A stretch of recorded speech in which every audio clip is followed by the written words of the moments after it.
हमारा अनुमान पूछा है, हमसे पूछा है कि आपका ज्योतिष क्या कहता है, तो हमारा ज्योतिष कहता है कि इस बार सहारनपुर की सीट जो है वो राघव लखनपाल जी की झोली में विजयश्री देने वाली है। संशय पैदा करने की आवश्यकता भी नहीं है, जहां तक हम समझते हैं नहीं है, और इस बार राघव जी को जीतना चाहिए। पिछली बार भी मोदी की लहर थी, आदरणीय नरेंद्र मोदी जी की लहर थी या नहीं थी? सब जगह कैंडिडेट जीते, लेकिन राघव जी हारे नहीं हारे। फिर जो हमें दिखता है हम वो कह देते हैं। अब हार जीत, ये सब लाभ हानि, यश अपयश, ये सब प्रभु के हाथों में होता है, हमारे हाथ में नहीं होता है। हम तो जगदीश राणा जी के बारे में, क्योंकि उनकी कुंडली हमारे पास थी, तो हमने कहा था कि हारेंगे। उस समय भी उनकी और क्या कर लेंगे, उनकी भविष्यवाणी क्या कर लेगी। हाँ, अगर राघव जी मेहनत कर रहे हैं, मेहनत दिल लगा के कर रहे हैं, तो फिर जीतने का तो उनके पास बहुत, यानी जिसके से चांसेस जो हैं वो 100% हैं।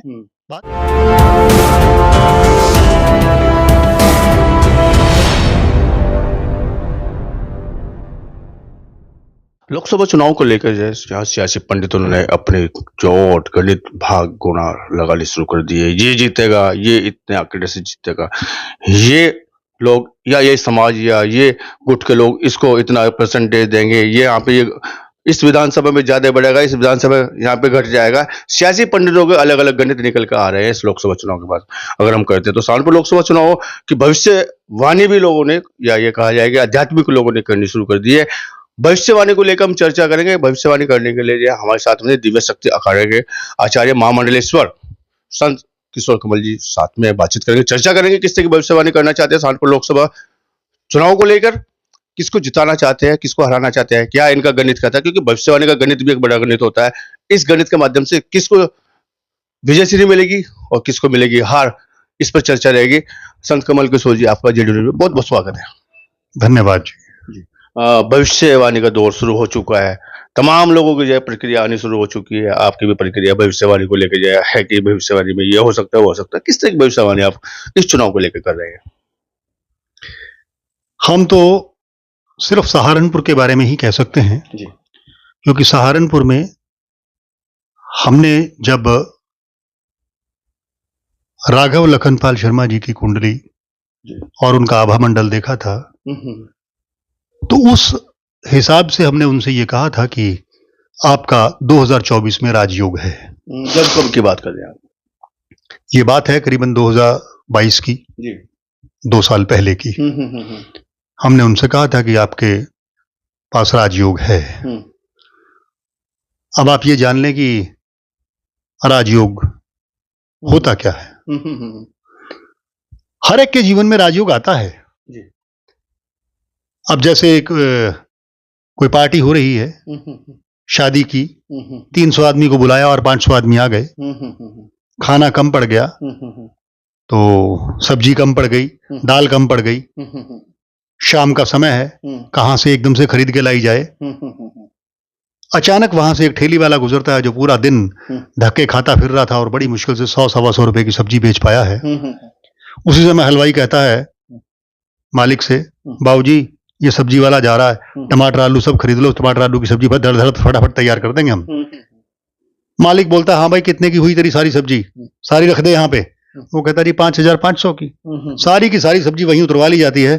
तो उस दिन शाम को उस ठेली वाले का, सब्जी वाले का राजयोग माना जाएगा।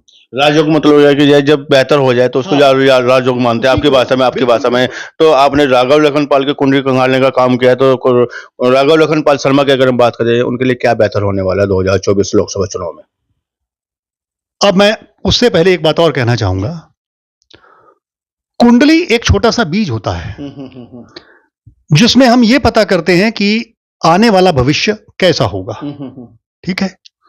अब जैसे एक गेहूं का दाना हो और आप ये बता दें गेहूं के दाने को देख के कि इसके पत्ते ऐसे होंगे और बाद में 90 दिन के बाद इस पे फली लगेगी, उसमें भी गेहूं के दाने होंगे, है ना, घास की तरह इसके पत्ते होंगे, और वैसा ही हो जाए।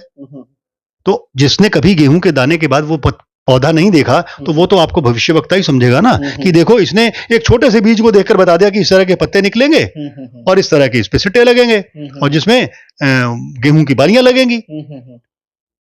इसी तरह से कुंडली एक छोटा सा बीज होता है अब हमने बीज को देखकर भविष्यवाणी कर दी कि इसके अंदर ये होगा, और अगर कोई उस बीज को ले जाकर अलमारी में रेशमी कपड़े में समेट के रख दे तो क्या कभी बीज फूलेगा? नहीं फूलेगा। हमने अपनी भविष्यवाणी बीज के हिसाब से की है। अब कर्म कौन करेगा? कर्म तो राघव लखनपाल शर्मा को करना पड़ेगा ना। कर्म तो इमरान को करना पड़ेगा ना, मसूद को करना पड़ेगा। कर्म तो दूसरी पार्टी वाले सभी कर रहे हैं, लेकिन जो ज्यादा कर्मठ होकर ईमानदारी से निष्ठा से कार्य करेगा वही जीतेगा।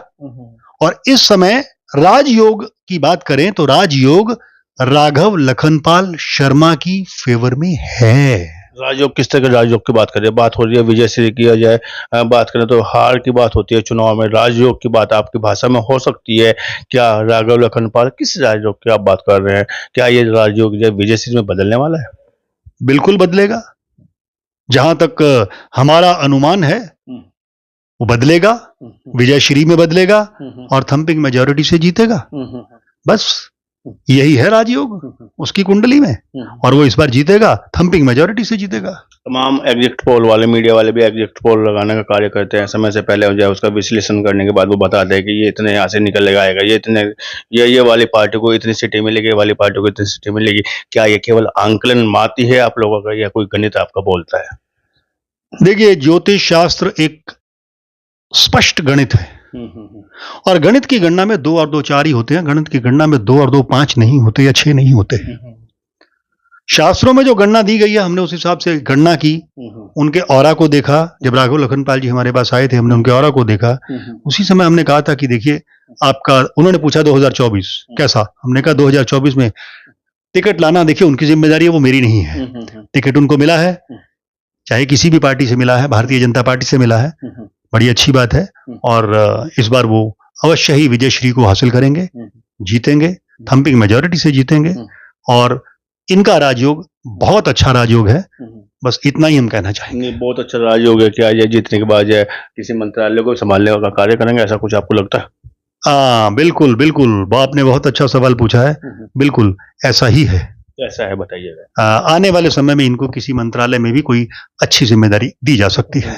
एक बात और बताइएगा, आपने राजयोग की बात की है यहाँ से जो है कि जो राघव लखनपाल शर्मा जो जीत कर जाएंगे, लेकिन अगर बात करें इमरान मसूद भी गठबंधन के प्रत्याशी बड़े मजबूती से चुनाव लड़ रहे हैं, माजिद अली बड़े मजबूती से चुनाव लड़ रहे हैं, बसपा के प्रत्याशी है। तो ऐसे में कैसा कोई संदेहप्रद तो नहीं है कि जो आपकी भविष्यवाणी है कि ये हो जाएगा?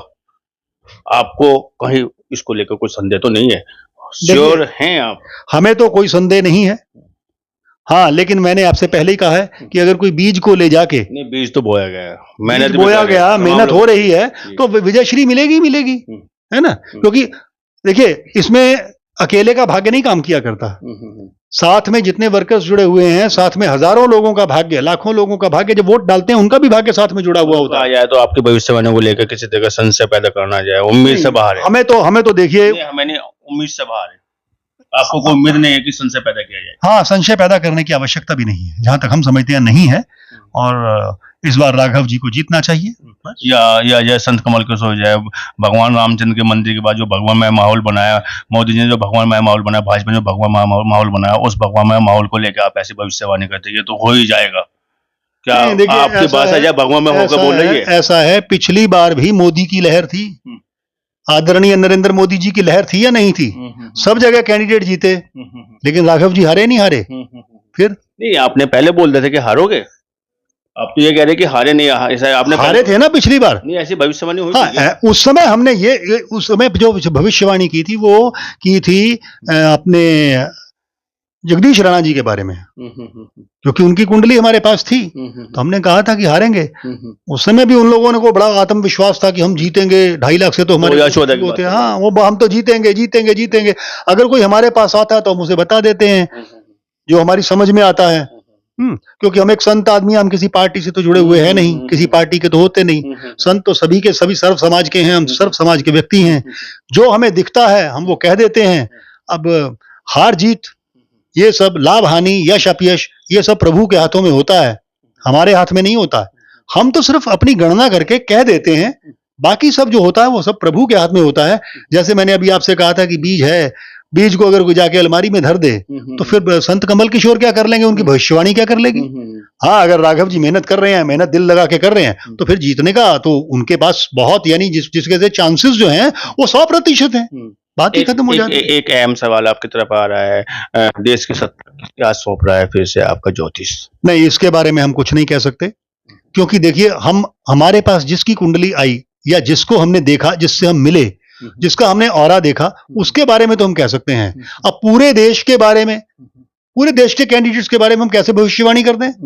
ये तो बिल्कुल मूर्खता होगी कि जैसे आईपीएल की भविष्यवाणी कर दे, जीतेगा ये, जीतेगा ये, जीतेगा। संभावनाओं की भविष्यवाणी नहीं है, गणित संभावनाएं, मैं संभावनाओं की बात नहीं करता, मैं संभावनाओं की बात नहीं करता।